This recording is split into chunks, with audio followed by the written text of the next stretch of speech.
And, of course, we're talking about the Israelite kings of the houses of Judah, Zerah and Pharez. Well, absolutely. We're talking about the dispersion of Israel. Right. And Paul knew that the nations that he went to were all dispersed Israelites. Yes. And his letters prove it over again and again. Yes. So that the universalists who want to interpret this phrase the way it has been translated, and you could say it like this: to bear my name before the nations, which Gentiles they assume means non-Israelites. Right. Yeah. Okay.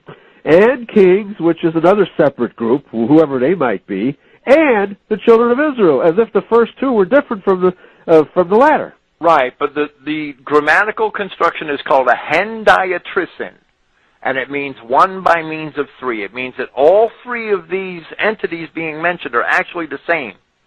The nations and the kings of the sons of Israel is the literal reading. Yes. Okay, very good. Well, let me finish with verse 16. For I will show him how great things he must suffer for my name's sake. So for the Paul bashers, these two verses, 15 and 16, are very succinctly declaring that Paul is a chosen vessel.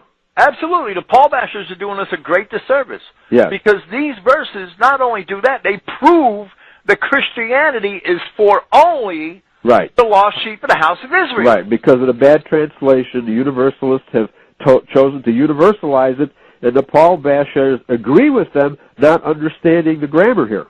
Well, the Paul bashers' biggest mistake is simply taking for granted that the mainstream translators translated all this properly. Right, absolutely. And they botched it at every turn. Yeah, they universalized it, they twisted it and perverted it at every turn. Right. And this is one of the primary verses. Yes, very good. So let me just, one more question before we close this evening. Do you think that this false translation or this mistranslation here is deliberate, or are the King James, it appears to me, this is the conclusion that I've come to for a lot of these really bad translations, is that these translations from the Greek in the New Testament, especially the writings of Paul, it sounds to me like these King James translators didn't know Greek that well. It seems to be on many occasions that they did not know Greek that well. Okay. And that men before them made errors. Yes. But the biggest error, the biggest sin of the translators of recent times, who should know better, who after 200 years, you know, the English,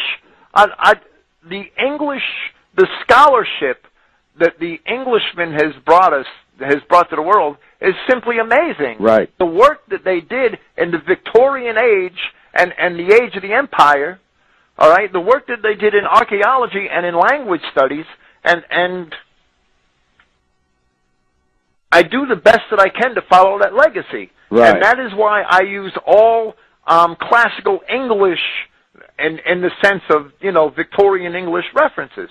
Yes. That's why I use the Liddell and Scott lexicon. Right. I don't use any of the modern trash, because a lot of that's watered down and politically corrected. Right. That's why I read the Loeb Library Greek classics, because they were all translated in like the 1920s and 30s at the peak of English scholarship. Okay. Most of them were translated by English scholars. Right. And so we can also detect in the New Testament a lot of Catholic influence as well. Okay. Right, and in the 1600s, when the translators did translate, if indeed they knew any Greek, they had to know some, right? Right. They had to universalize. They had to accept universalized interpretations. Yes. Because they knew they belonged in Christianity, but they did not know how. Right. They did not have the archaeology and the Greek scholarship and the scholarship in the classics that later generations had. Yeah, they did not understand that they were Israelites, and the Jews were making the claim that they were Israel, and so then who are we? Right. It's probably what they were thinking. They just took for granted the Jewish definitions of a lot of terms, like Gentiles. Right. But Jerome, when he translated the Vulgate, you know, there are other words besides gentilis that he could have used. Okay. But a gentilis indicates somebody of the same race. Yes. Not necessarily of the same nation, but of the same race. Of the same race, exactly. And there are other words in Latin that denote people of other countries that don't make that distinction, that don't have that connotation. Right. And the whole world has been fooled by the Jewish redefinition of the word Gentile to mean non-Jew. And it never did. And it never did. That's right. And Paul, you know, the commission here to Paul is to go and bring the name of Christ before both the nations and kings of the sons of Israel. Right. And Paul's epistles prove over and over again, and he does it to the Romans, and he does it to the Corinthians, that they are the dispersed children of Israel. Right. And if Paul was going to pervert Christianity, we'd have an epistle of Paul to the Ethiopians, an epistle of Paul to the Egyptians, an epistle of Paul to the Hutus and the Tutsis. Right. We don't have that. There's no epistle of Paul to the Arabs.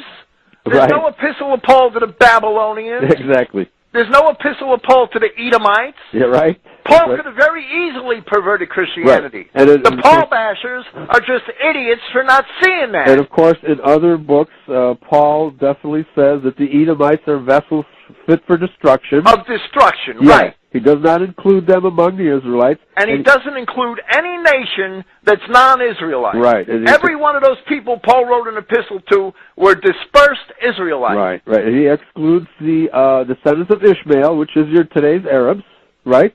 Absolutely. He excludes them, explicitly excludes them. Right. So if you thoroughly understand the writings of Paul, and obviously this is one of the verses in verse 15 here, that can be universalized because of the way it's translated. And if it's translated correctly, it's absolutely not universal. That's right. Yeah, very good. It's exclusive. Yes. Okay. That's why I wanted to discuss these last two verses in detail. Thank you, William Fink. We are making mincemeat of the universalist interpretation of the Holy Scriptures, especially the New Testament. I love this stuff. All right? So thanks for joining me on this edition of Yahweh's Covenant People.